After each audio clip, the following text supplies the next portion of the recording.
Yo, what is good, everybody? Chris here, and I want to welcome you to another video. It's gonna be a little bit of a different vlog today as I take you along for a ride on the One Wheel. We're gonna take a cruise around the Anaheim Resort District, and that's a puddle. Great, I just ran over a puddle. Anyways, I got this One Wheel not too long ago. I told my wife it was a camera dolly, and when she seen it, she wasn't buying it. So, yeah. Anyways, as you can see, I don't have a fender on it yet. I am still deciding on which fender to get. There's a bunch of options that I have to choose from. I know Craft and Ride makes one, the Float Life makes one, and Future Motion, the actual manufacturer of the One Wheel, makes one as well. So can't really decide on which one to get. However, if any of you watching just so happens to work for one of those great companies and can hook a brother up, yo, holla at me. Anyways, we are chilling, cruising up Catella Avenue right now. We're gonna be headed up to Disneyland in the Anaheim Resort District. And Disneyland's actually been closed since March, man. It seems hella long time ago since we were able to walk down Main Street. But they were supposed to open in July. That obviously didn't happen because of the spike in COVID cases. So here we are in September. We're hoping that we get some sort of reopening date sometime soon. You know, we're keeping our fingers crossed. We're just hella jealous of Orlando and Disney World. All you guys over there kicking it. And here comes a dog. What up, dog?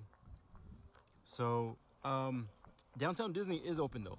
We actually hung out at Downtown Disney for dinner one night, and we went and did some shopping at the World of Disney. So it was super cool. They have a lot of enhanced measures on trying to keep guests and employees safe. So it was pretty cool. I mean, I actually tried to ride this One Wheel to Downtown Disney one time, but I was actually stopped at security, and they basically told me that because they had no control over what I did once I got past security, even though I told them that I wouldn't be riding it, I would just carry it, they didn't let me through. So as you can see, it is pretty overcast today, and I don't have any jobs scheduled, and I have a flight, but it's not until next week. So yeah, we're just hanging out, chilling.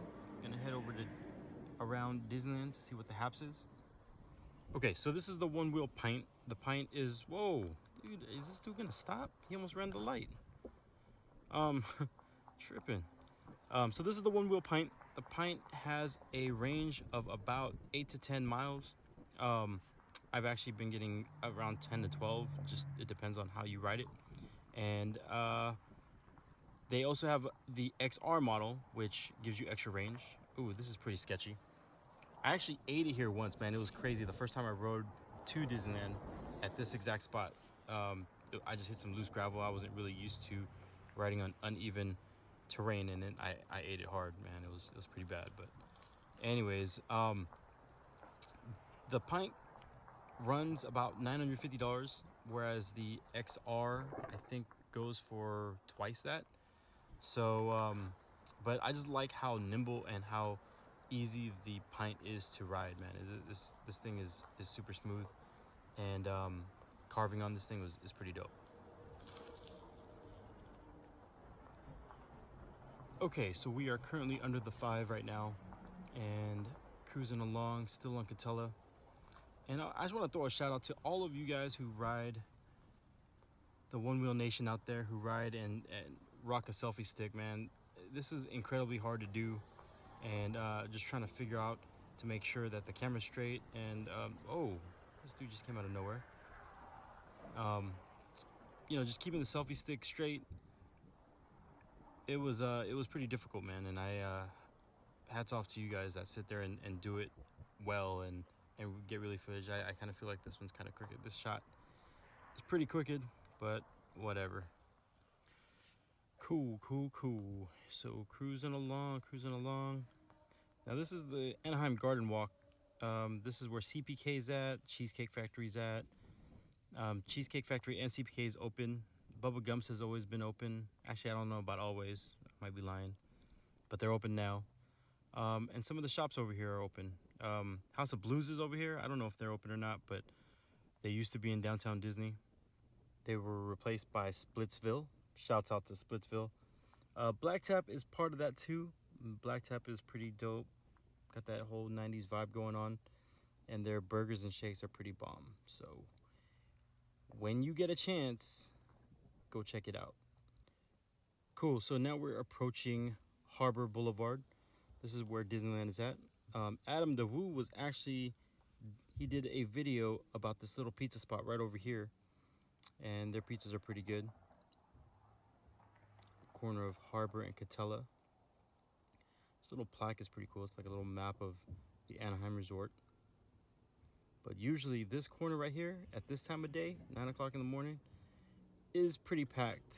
But because of this dang COVID, it's not so packed right now.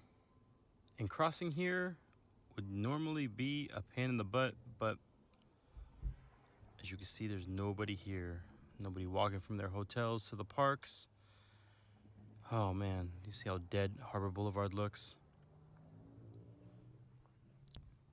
All right, so we're gonna keep heading eastbound on Catella. This is along the south perimeter of the Disneyland Resort, the California Adventure side. On Catella, we're actually headed towards the Anaheim Convention Center now. And yeah, a lot of the conventions were canceled. BlizzCon was canceled. VidCon, I believe, went virtual. NAMM happened earlier this year, but WonderCon, I think, is canceled as well, man. There's just all of this stuff getting canceled. Hopefully D23 happens. I know that they're slated for next year, and we're just hoping that that continues and that proper procedures are in place that can actually resume. So we'll see. There's the convention center right there. And we're just going to keep cruising up, and we're going to make that right at Disneyland Drive.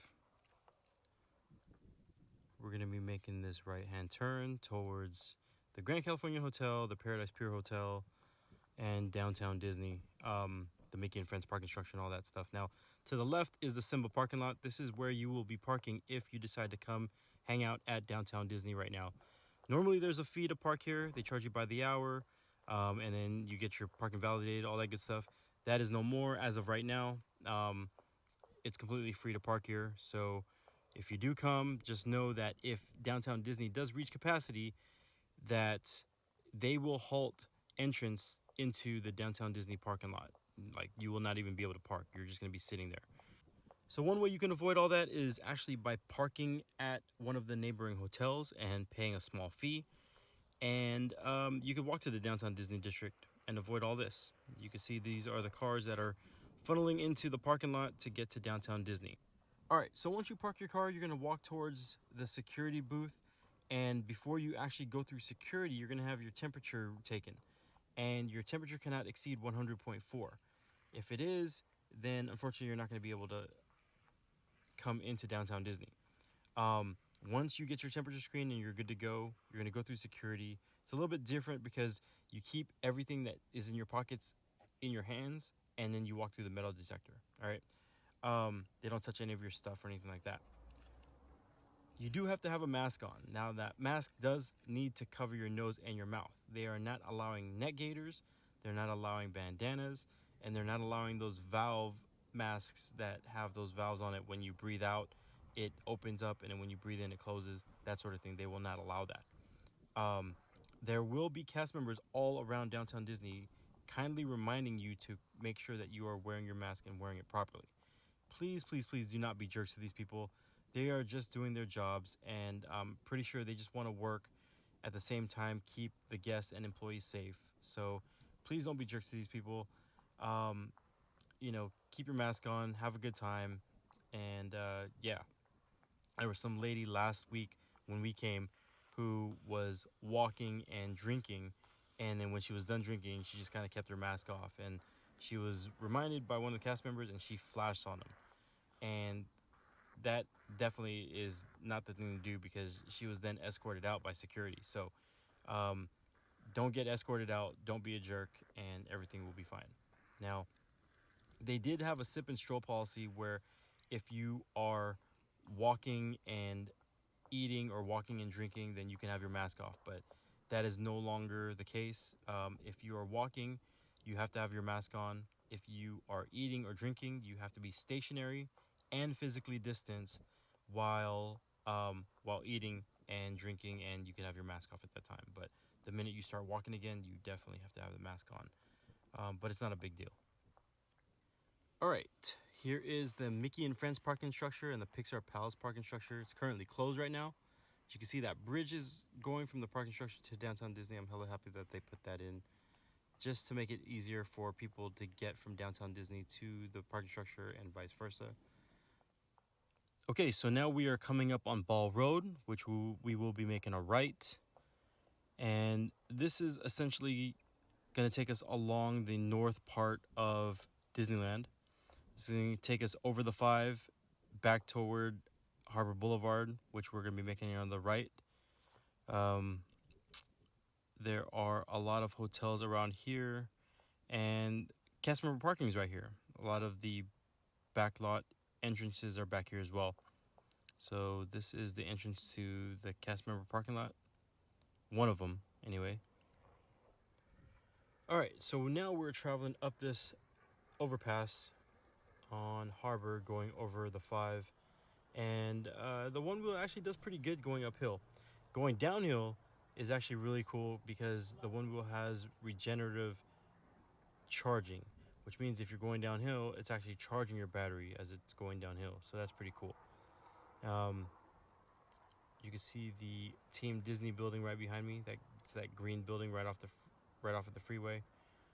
That's the administrative building for Disneyland, so that's pretty cool. All right, so we are still on Ball Road. We're going to be making a right-hand turn on the upcoming light, and that is Harbor Boulevard, and that will take us along the east side of Disneyland on Harbor. Harbor does cross the 5 once again, so we will be going up this overpass and down the other side. And as we're going down, remember they have that regenerative braking where it will essentially charge the battery back.